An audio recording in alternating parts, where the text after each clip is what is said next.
Imagine a cell whose cytoplasm keeps growing, but the nucleus is in slow motion. This is what happens in megaloblastic anemia, where DNA synthesis is impaired, which leads to ineffective hematopoiesis. This leads to a nucleocytoplasmic asynchrony.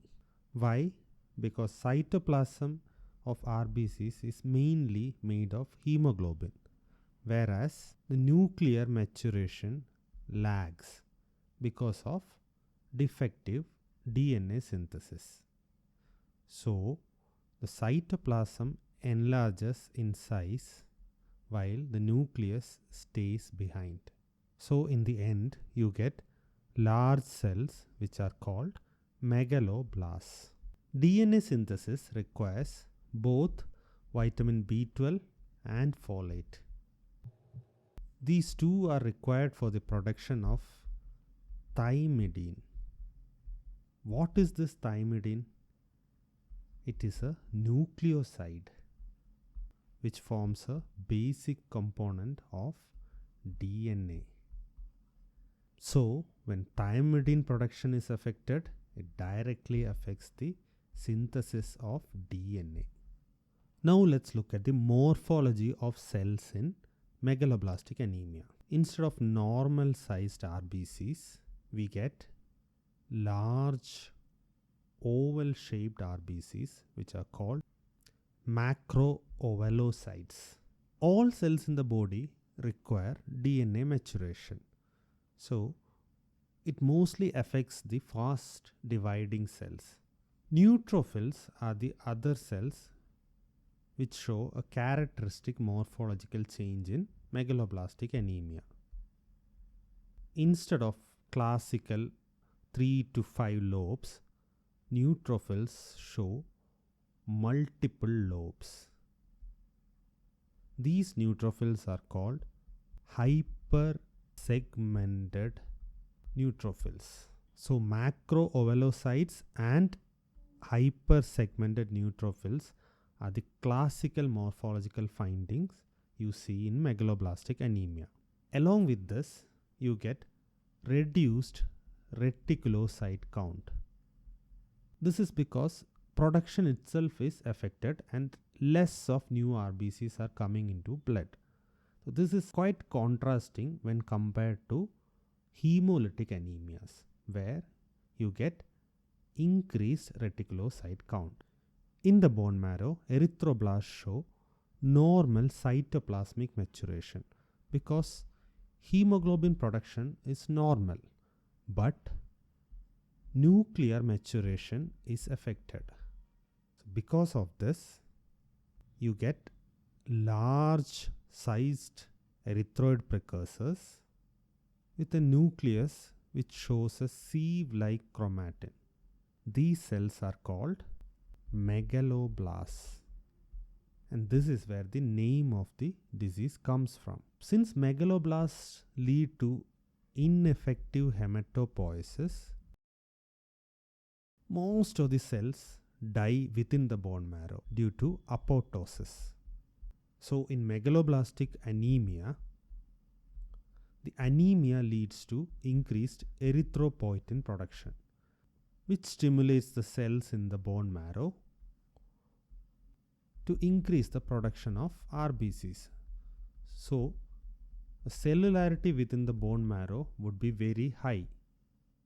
But since the hematopoiesis is ineffective, most of the cells die because of apoptosis and leads to a situation where the bone marrow cellularity is very high, means hypercellular bone marrow, but patient will be anemic.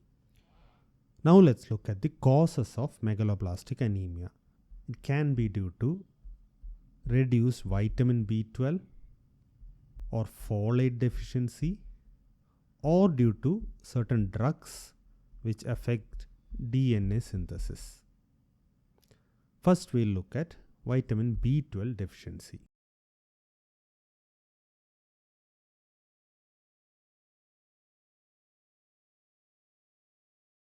We get vitamin B12 from our diet. When vitamin B12 reaches the stomach, it attaches to intrinsic factor produced by the parietal cells of stomach. This complex reaches the terminal ileum, from which it enters the bloodstream and then reaches the bone marrow and other parts of the body. Vitamin B12 deficiency can be due to reduced intake of vitamin B12, which can occur in vegetarians, or due to unavailability of intrinsic factor, which occurs in a disease called Pernicious anemia, or it can be due to malabsorption in the intestine. Out of these, Pernicious anemia is the most important cause of B12 deficiency. Let's look at pernicious anemia. Pernicious anemia is an autoimmune disease where antibodies are produced against parietal cells of the stomach. So when this happens and parietal cells are destroyed, stomach cannot produce intrinsic factor. So when the intrinsic factor is lacking, even if vitamin B12 is present in the diet, it cannot combine with intrinsic factor, so it won't be absorbed later on in the ileum. So this is the reason why vitamin B12 deficiency occurs in pernicious anemia. So pernicious anemia is an autoimmune gastritis, which leads to atrophy of gastric mucosa, atrophic gastritis, and loss of parietal cells, which eventually leads to lack of intrinsic factor, B12 deficiency, and megaloblastic anemia. In both vitamin B12 and folate deficiency, DNA synthesis is affected. So you get anemia in both. Now, B12 is required for the production of myelin, which is basically the cover around neurons.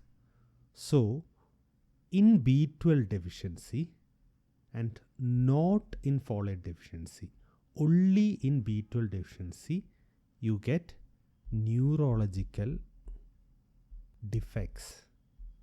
If the dorsal column of the spinal cord is affected, you can get paresthesia, ataxia, etc.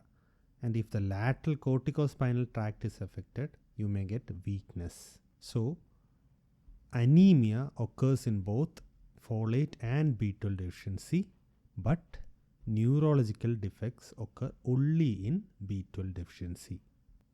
B12 is also required for the conversion of folate to its active form. So, when there is a B12 deficiency, it sort of causes a functional folate deficiency also. This is called folate trap. Now let's look at the causes of folate deficiency. Folate is usually seen in green leafy vegetables, fish, liver, etc. So reduced intake can cause folate deficiency, especially in alcoholics. Increased requirement, like in cases of pregnant women, is another cause. Drugs like methotrexate can also cause folate deficiency. Normally, the folate store in the body is very less, so deficiency develops very fast. Now, hematological features and morphology of the peripheral smear and bone marrow are same as B12 deficiency. Now let's look at some special investigations you do in cases of megaloblastic anemia. First is homocysteine. This is basically a marker of DNA damage. Now, Both B12 and folate are required for the conversion of homocysteine to methionine. So because of this, deficiency of B12 or folate can increase the homocysteine levels. Next is methyl malonic acid. Normally in the body, methyl malonyl CoA converts to succinyl CoA in the presence of B12. Now if B12 is absent, this methyl malonyl CoA converts to methyl malonic acid. So in cases of B12 deficiency, methyl malonic acid increases, whereas in folate deficiency, methyl malonic acid levels will be normal. While treating megaloblastic anemia, it is important to note that if you give folate without ruling out a B12 deficiency, hematologically anemia will improve, but the neurological damage caused due to B12 deficiency will worsen. So always check for B12 levels also in megaloblastic anemia. To wrap up, megaloblastic anemia is due to a deficiency of vitamin B12 or folate, and it can lead to a nucleocytoplasmic asynchrony, because of which you get large cells in the bone marrow called megaloblasts. And one more thing to remember is that B12 deficiency also causes neurological symptoms, whereas folate deficiency causes only anemia. In the next video, we'll look at hemolytic anemias. Think at the cell level.